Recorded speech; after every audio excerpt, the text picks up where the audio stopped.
Books. Welcome to another Whatever I Want Wednesday. I used to do a series called Letter to the Author. It's down below, and this is going to be in the same playlist, even though it's technically not really a letter to the author. About a month ago, I finished this book, Catcher in the Rye. Amazing. It's probably one of my top 5 favorite books ever. And if you don't like it, well, that's fine, because everybody has their own opinions about things. All I want to say is, JD Salinger, you would hate if I wrote to you, so I won't write to you. Especially because you're dead, I think, probably. I found this book fascinating, and I have a lot of questions, but also I just felt really connected to him, and I really just, I want to read this again very soon. This is the thing that I found most interesting. A lot of the people that are getting called into the draft about the same time as this book was written were about the same age as Holden. And you get to see inside the mind of a 17, 18-year-old boy who has nothing figured out, and we're going to hand him a rifle and expect him to go fight.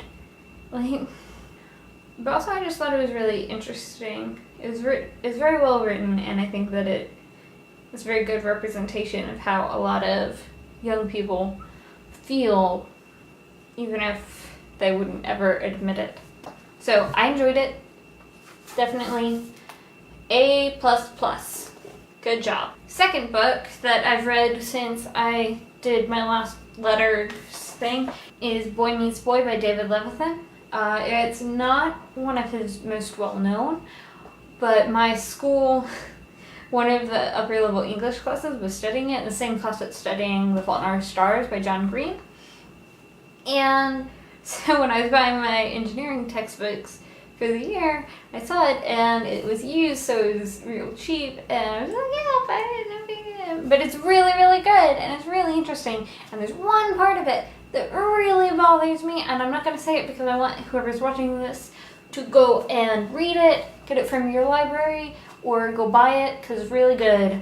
But there's one part of it that really, really bothers me, and then they fix it at the very end, like they explain it at the very end, or justify it, or whatever, so it makes sense. It still is a little bit but it makes sense at the end. But it's a little bit like a standard, like, DCOM or teen movie or something, in that where it ends, it's like the big dance and everything has to be fixed by the big dance. And so it's a little bit cheesy, but it's super good. And if you're used to reading really sad books and you just want to break from the beautiful sadness, have some beautiful happy. Boy Meets Boy by David Levithan. I also read Looking for Alaska. Oh my gosh. Brilliant. I can't. Looking for Alaska is currently lent out to a couple of my very good friends right now, and so I don't have it to show you, but I really enjoyed it. If you like sad, happy, beautiful sad books, that's a really good one. It's a good one about kind of coming of age. The thing that I don't know, I enjoyed it.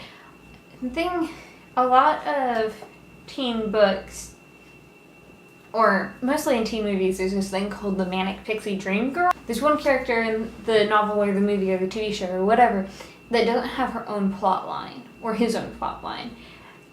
Their sole purpose in life is to come in and, like, be quirky and mess up the main character's life and, like, make them realize that, there's so much more out there. There's a character in there that could be very easily made into a Manic Pixie Dream Girl, but especially in the second half of the book, you get so much more of her plot and her backstory, and it's really interesting and lovely and beautiful and sad. And I didn't cry, but a lot of people cry while reading it, so maybe if you're a cry person, have tissues with you if you do read it, and you should if you haven't already. Right now, I'm reading Divergent because I want to do a video about Faction. I can't just base all of my information off the movie because I want to be fully informed about it. So, it's good so far. I'm only like that much into it, like 50 pages. I'm also in the middle of The Hobbit and The Book Thief, but it's been so long since I read the first bit of The Book Thief. I'm like 150, 200 pages into it.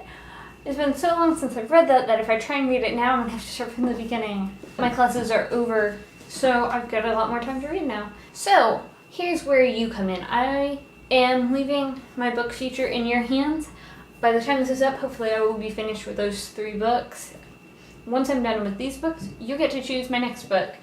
I have 3 new ones, and I don't know which one I want to start next. So the first one is Just Don't Fall by Josh Sundquist. He's a YouTuber who lost his leg to cancer, and then he went on to be like a Paralympic skier, and this is the story about his childhood cancer, amputation, romantic yearning, truth, and Olympic greatness. I love his channel and I want to support him, and it looks interesting. Just Don't Fall, Josh Sundquist. If you want me to read that one next, put it down there, or you can put them in an order, like first read this one, then read this one. Whatever you think is best. You're grown up, do what you want. The next one is The Boy Who Harnessed the Wind, and it's a story about this guy who's born in Malawi. I can't pronounce words, that's why I read them. So he was in this poverty-stricken area where they didn't have electricity or running water, and he taught himself how to build a windmill. Or it's about his journey to maybe build a windmill, but I feel like if he didn't succeed, this book wouldn't exist, so I probably already know the ending. Anyway, The Boy Who Harnessed the Wind. The last one is, it's kind of a funny story, which is about this kid who's depressed. The first line is really cool. It's so hard to talk when you want to kill yourself. And that just makes you want to read it, you know? So he has a suicidal episode where he gets checked into a mental hospital.